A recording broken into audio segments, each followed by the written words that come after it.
It is important to check items for damage before you buy. Oh. You can ask for a refund if the goods are faulty. If you change your mind after you buy, the store does not have to give you a refund. If the goods you buy do not match the description, you can have a refund.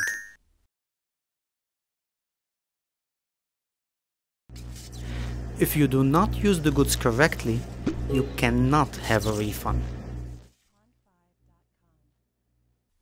Always remember to keep the receipt. You may need it if something goes wrong. Every state in Australia has laws that protect your consumer rights. Government departments look after these laws.